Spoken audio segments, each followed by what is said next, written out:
This is Kevin Pruitt with Rising Tide Startups, and my guest today is Stephen Hakami. Stephen, thanks for joining us on Rising Tide. Thanks for having me. So tell our audience a little bit about Stephen Hakami. Yeah, so I'm the founder of Wizza.co, which is a tool that lets you export leads from LinkedIn Sales Navigator. And, kind of was always in the sales space right after high school, started my first sales job selling conference tickets and tables and sponsorship. And through that, always had an interest in software, especially sales software. And I eventually left the company and created a software also for sales reps, but didn't ultimately work out. And I kind of quickly had to pivot that into an agency, which was specifically in the cold email space. So we worked with a lot of startups and different companies, helping them generate sales and interest specifically through cold email. And then obviously we just had a need to generate tons of leads off LinkedIn, and we didn't find a good solution out there. So we internally built out a tool that allowed us to create email lists really quickly. And at that point, I realized, there's actually a lot of value there, and it's a tool that I think a lot of companies should be using. So the company eventually pivoted over, and now we are all on Wizza full time. Well, it's amazing. I mean, you're 22 years old, and you sound like you've had 30 years of experience in the tech space. I mean, you just ran through that. Well, I did this, and I did this, I did this. I'm thinking you had to do those for like a month at a time, or you started when you were like 8. So yeah, it's amazing. I mean, you certainly have grown up it's certainly a tech baby, but the whole Right. idea behind just the ways that you've iterated so quickly and pretty dramatically even, in some of the spaces you've been in. But I want to drill down a little bit on just LinkedIn as a tool, and maybe the frustration, if you can unpack that a little bit, the frustration that actually caused you to create this tool, and were there competitors in that space already? Yeah. So I mean, LinkedIn's super powerful. The prospects that are on there are amazing. Kind of everyone knows by now the value of LinkedIn. But they don't make it especially easy to kind of scale outreach and scale your lead generation. So it does end up being somewhat of a manual process, which is workable, when you're doing smaller numbers. But once we had a ton of clients, we really realized, how much more efficient the process could be. Um, in terms of competitors, there are of course other ways of going around generating leads off LinkedIn and figuring out emails quickly. We just found we were piecing together so many tools Yeah. here and there. One to figure out the name, one to figure out the email address, and after you get the email address, you don't know if it's valid or not. So we take it over to another tool that would test it for email verification. And we realized what we're ultimately doing as an agency, the value isn't huge outside of that lead generation component, right? Because other than that, it's just a template and a cold email sending tool to get them out there. So I think that is where we recognize, there's a lot of value in that, and packaging it all together in a nice way that if you're, highly proficient in it, you can figure out all the different tools, but it just ends up being a pain. Yeah, I mean, I have done short lists. I mean, like we mentioned off camera, I'm a user of LinkedIn Sales Navigator as kind of a lead generation or lead identification tool, but I mean, so I have a list, but I mean, it won't export to an Excel spreadsheet. It doesn't export to like a CSV spreadsheet. I mean, it's really just, I mean, it's a matter of taking screenshots and trying to figure out how do you get that information like into a spreadsheet. And it is Right. just such tedious, laborious work. I guess you can hire somebody on Fiverr to, go type in all those leads for you if you'd like to, but you still have to go through the process. Okay, let me screenshot this. Let me look at it. It is once again piecing all these pieces together. And if you've got a Right. tool that literally will just boom, create this for you. I mean, What a great tool. I mean, what's been the response, and when was this launched initially, and then what's been the response since then? Yeah, so we actually just launched it in May of 2019, and right away I kind of knew there was something different here. Like I mentioned with the software before, it felt like pushing something uphill, and Hmm. nothing was really working. Whereas this, it just sort of flowed nicely, and I'd send a few LinkedIn messages, and right away people understood it, understood the value, kind of. Um, so a lot different than what I was used to. I just thought, when you have a company, that's what it is. It's hard, but and, not to say it's easy, but right away I kind of knew that some product market fit existed, Hmm. and yeah, I mean, we were getting testimonials with our beta version of the product, that people telling us how much time they saved, how many sales they generated with the leads they found. So I instantly knew, within just a few weeks, that this is what I needed to fully focus on it. Is this something that LinkedIn would like, or is it something that LinkedIn doesn't want to happen, or how is the relationship with, if I'm LinkedIn, am I viewing this as a good thing? Am I viewing this as a, wait a minute, you're kind of taking information out of my Right, ecosystem that I want to keep in here type thing? I'm not that right, that's good or bad, but I mean, is this something that is to their benefit? Because ultimately I would think it could be, if people yeah, use it more, if they use Sales Navigator more, if they keep their subscriptions so they can, generate more leads. But I don't want to put words in your right. mouth. Yeah, I mean, it's really hard to say. I mean, there's two ways they can look at it. One is that, hey, this violates our database that we've built. But at the same time, we do t- just push out a ton of content and education surrounding LinkedIn Sales Navigator. They have so many customers that they can't support each one of them one on one. Whereas with us, we've got on demos with uh, potential customers, and actual customers of ours, and just shown them a few things with LinkedIn Sales Navigator, and they're like, whoa, like, we didn't even know we could do this. That's super valuable for us, right? And so we've funny enough, we've gotten people signed up on LinkedIn Sales Navigator. I wish we had an affiliate link, because we get people all the time that, hey, do you need Sales Navigator to use your tool? And yeah, you do. Okay, I'm signing up, right? So there's one side is that we only support LinkedIn's premium users, so uh, that could be seen as beneficial to them. But yeah, like I mentioned, they might not love it, but it is public information. Um, and we try to be kind of as low touch within LinkedIn as possible. There's tools out there that'll go and send messages for you, which LinkedIn doesn't like, because it's become sort of sign up for LinkedIn and you're going to get spammed with emails with different offers. Right. But we would never venture kind of into that space. Yeah, I love the idea of, the fact that information is available anyway. I mean, I can take that same information and I can, manually put that in a worksheet just by Right. looking at it on LinkedIn. If even without Sales Navigator, without a premium account, if I just want to laboriously look people up, you know, Right. on somehow a workaround. But Right. I love the idea of kind of the a product that was almost built out of frustration. I mean, you said, if I don't want to, kind of recreate that, but you were kind of talking about, well, we built something internally that we needed, and then all of a sudden we thought, wait a minute, this might have, a much broader appeal, to people that are in a similar situation. I mean, Right. is that kind of the pathway that this took, and you kind of had that aha moment that said, wait, we got something here that, we didn't necessarily start out to build. Yeah, and it's funny because sometimes, as kind of reading a lot about entrepreneurship and listening to different podcasts, you hear so many success stories coming out of that need.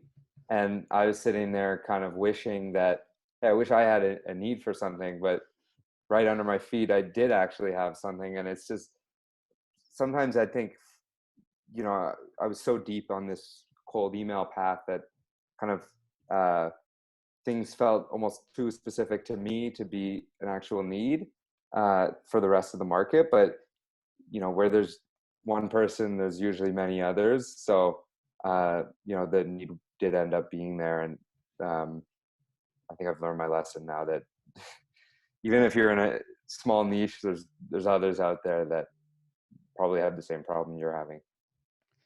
I love that, and you didn't really intend it as a quote, so really, but you said where there's one, there's many, that there virtually could be. So you and I are stepping on an elevator. We're going to go up about 10 floors just really quickly. Give me your 30-second elevator pitch of Wizza.co.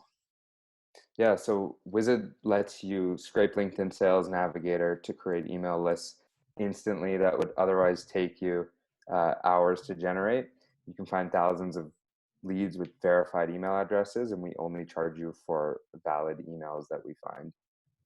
And is the pricing, is it like per lead, or is it a subscription model, or how's the pricing structure? Yeah, so again, the pricing was based on like what would we want, and what we wanted was something that um, it scaled up and down every month, right? Some months we would have clients doing a ton of outreach, and some months it would be less. And at a lot of startups too, they're pushing out a new feature and they do a lot of outreach one month and not the next, so it didn't make sense to lock people into specifically monthly deals. So what we have is 15 cents per valid email found.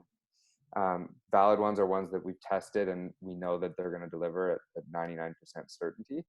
um, and then we do offer as well monthly contracts if you are a bit more um, stable month to month, and um, custom plans like that. But it's all based on how many credits you find, which people find refreshing these days, because a lot of companies in the space kind of charge for the number of seats and things like that. But at the end of the day, the most relevant axis for pricing is how many people are you actually going to find with the tool. Exactly. Yeah. And Yeah, the tool itself determines if it's a valid email. It determines if this is a valid lead, and just kind of keeps track of that as it's exactly. kind of doing these searches.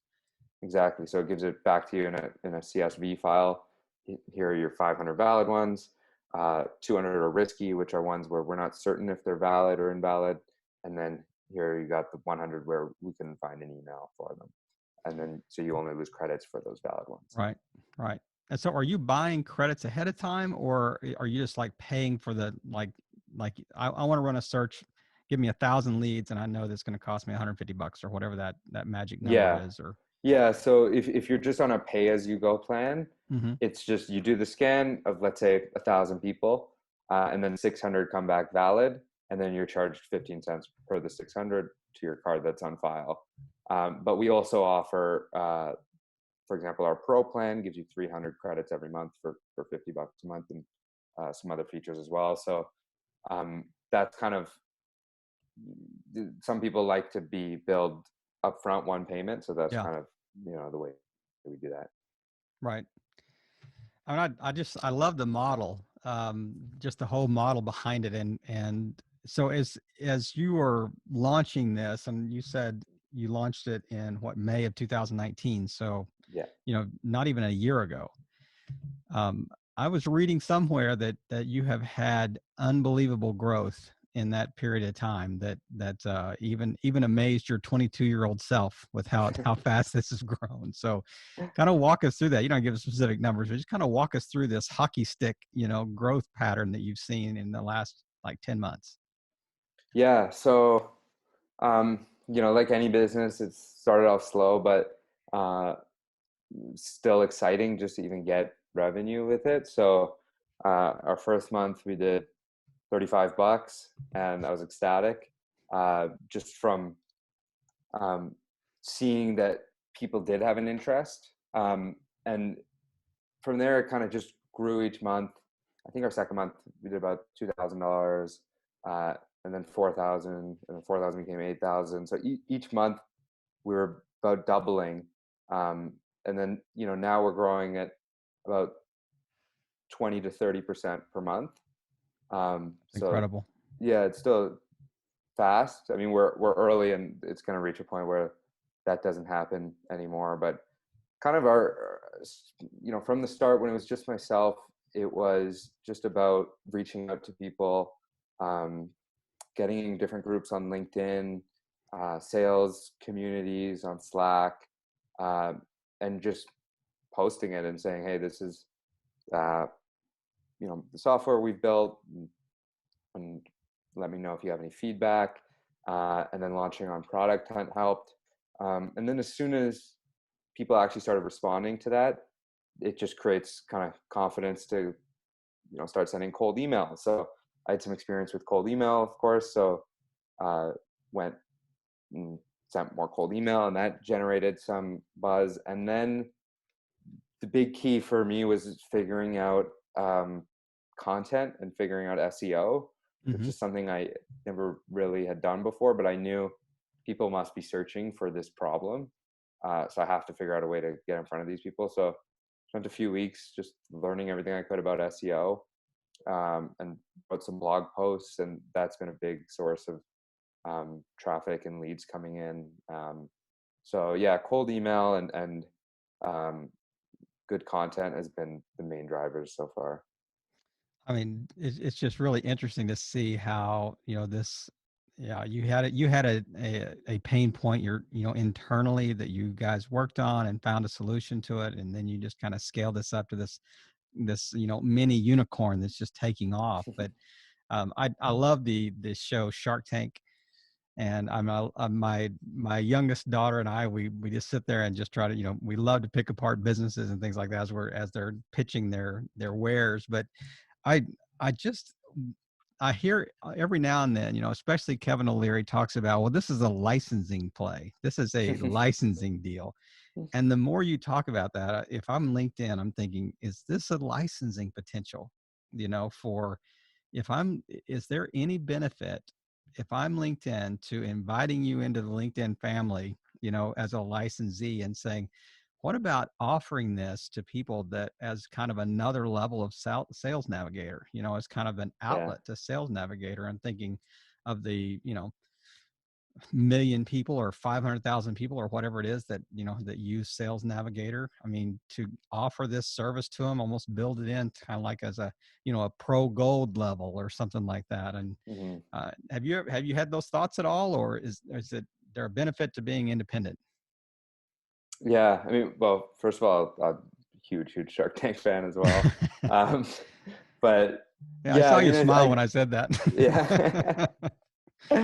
um, I thought you were gonna say, "What stops LinkedIn from crushing you like a bug?" or whatever. Like the cockroach that you Yeah, are, you I think is cockroach exactly that what he you says. That's right.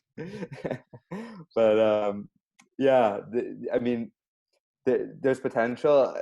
The only thing that is a block of that is LinkedIn's optics, and they have to worry about um, their user base has to come first, even ahead of their uh, paying Sales Navigator users, because that's what makes the product so special at the end of Yeah, the day. So, um, that's a good point. could they? Would they? I think if someone at LinkedIn really saw the conversations we're having with their users about Sales Navigator and the content we're creating about Sales Navigator, um, and yeah, just the number of conversations where people really don't know even some of the basic Sales Navigator features that are insanely helpful at finding people in their target market. Hmm. I think they would say, there is something here for us in educating our user base and making those Sales Navigator users more efficient.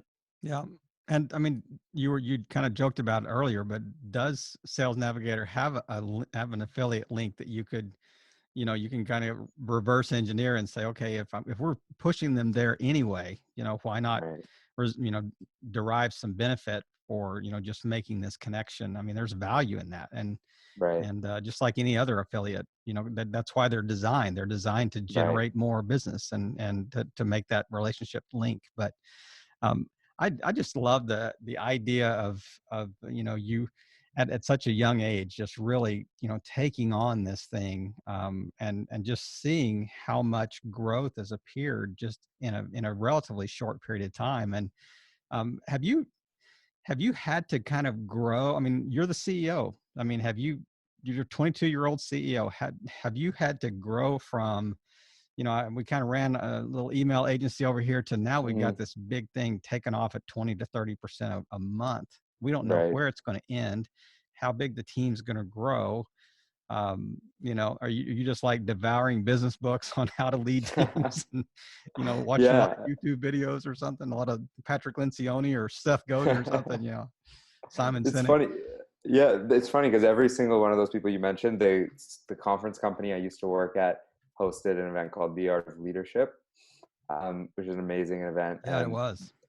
yeah, so all those people you mentioned, I got to see live, which could be helpful. But yeah, I mean, I've always been interested in business, so kind of paying attention to these people, reading books all the time, listening to podcasts. But um, there's nothing like experiencing it. So when the company did start to grow, and hiring people that I didn't know, these are all things that kind of matured me a lot. And um, even just the responsibility, right? When you hire someone, you're suddenly, that's their income source for themselves and their family. So For sure. um, yeah, I mean, it's weird at first, but you adapt and figure it out. Well, I'm amazed at how much you've taken on and how well you seem to handle it. I mean, just even in this short conversation we've had, I mean, you're pretty impressive. I mean, just at a relatively young age to have so much thrown at you and just what you have to deal with even on a daily basis. I mean, there are a lot of fires you're going to have to put out as the CEO of a a quick rising tech company like this. But we're kind of like transitioning a little bit to one of my favorite parts of the chat is really where I just step out of the way and I really want to kind of drill down into the space of which rising tide startups. I mean, we really want to talk about the lessons learned and some of the foundational steps that you have to take as a startup founder to really be successful. So I'm curious, I mean, just keep in mind, like we've got listeners out there that are thinking, how can I kind of escape my cubicle, Hmm. tomorrow? And I'm thinking about ideas or I want to launch something. What are two or three really foundational steps that you think they really need to kind of take on board and maybe lessons you've learned along the way? Yeah, I think the first thing that comes to mind is kind of just relentless knowledge, and learning and investing in yourself. I bought so many just courses and things like that for the last 5 years where, I didn't get through a lot of them, but the ones that I did, or the books that I did finish reading, um, have provided so much value that it doesn't matter that, let's say, 8 out of 10 courses I buy, don't really change much in my life when, you know, those 20% make a huge difference. So I try not to, if it's something that's going to help develop myself or sharpen my skills in something, um, then I try not to look at the price, and I just figure out a way to get that course or get that book, and uh, really learn as much as I can.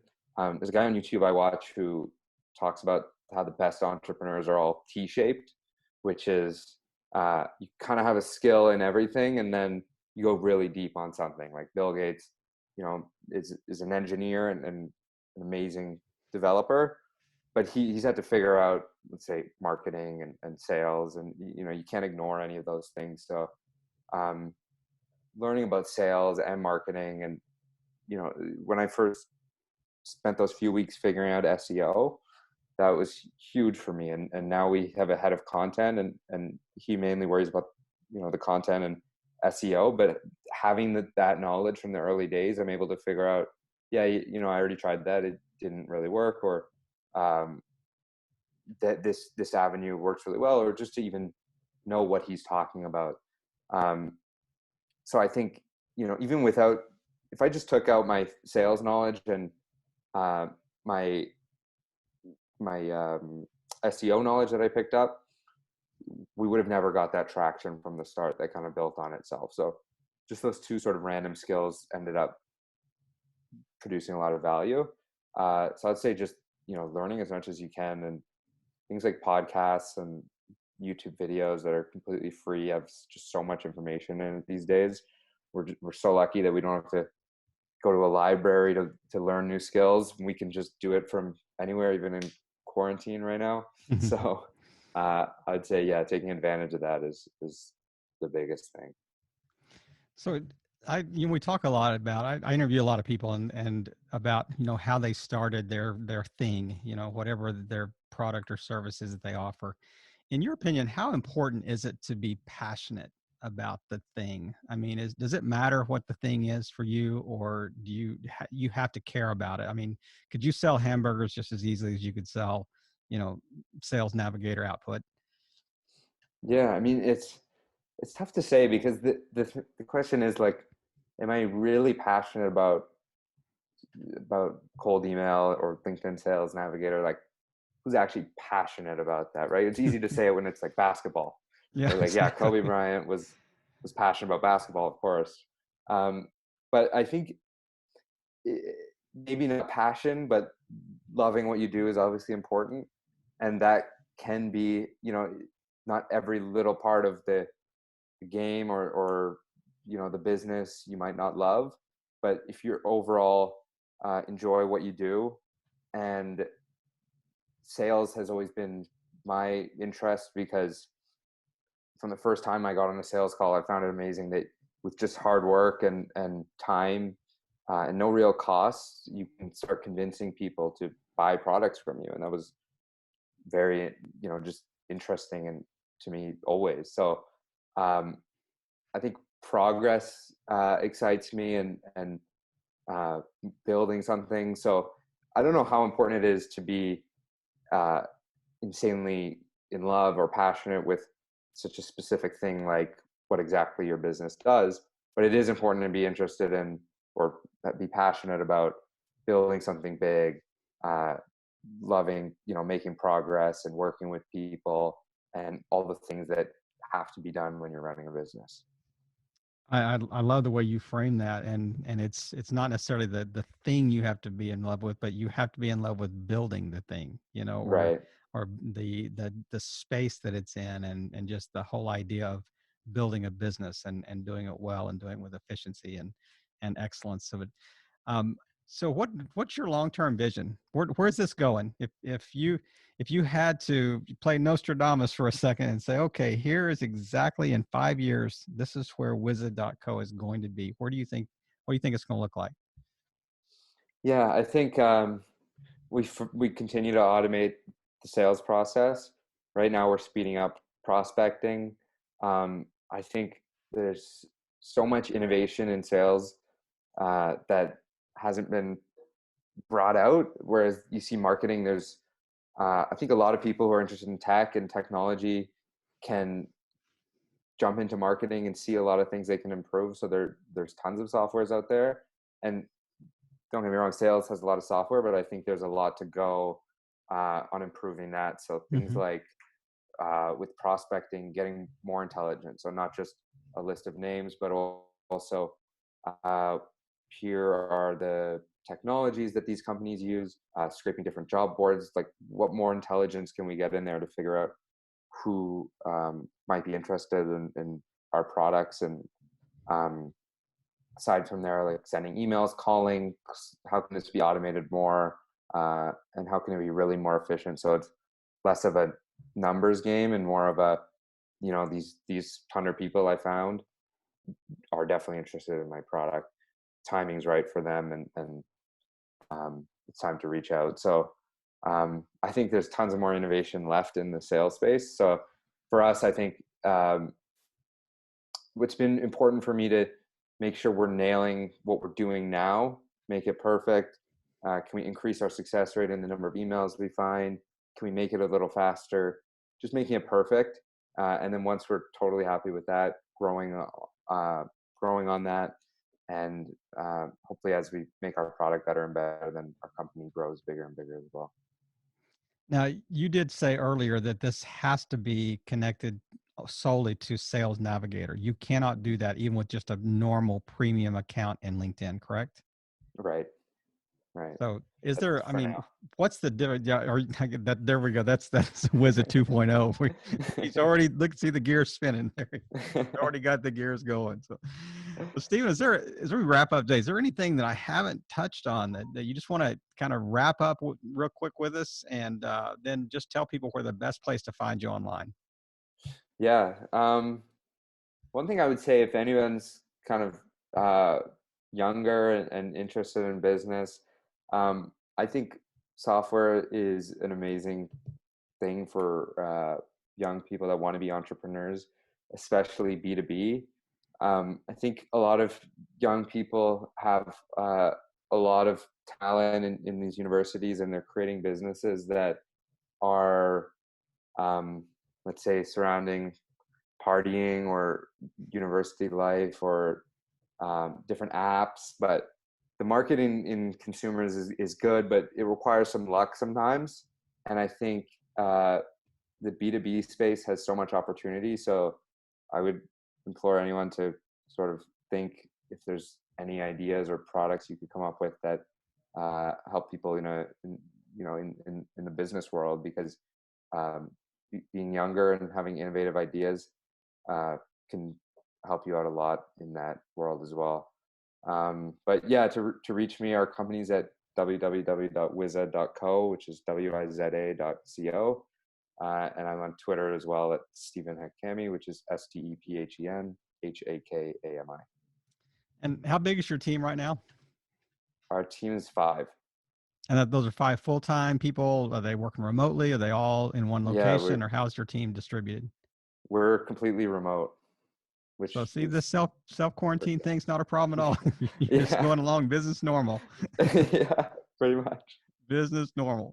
Well, Stephen, thank you so much for taking your time today. It's been great just connecting with you. And like I said, I am a Sales Navigator user, and I mean, I just love the idea behind the product. And I know there are others that listen to this that will as well. And just they need to just go to wiza.co, not .com.co, and just check out the product offering that they have there. And Stephen, thanks again for just sharing your story and sharing your wisdom and just helping all boats rise in a rising tide.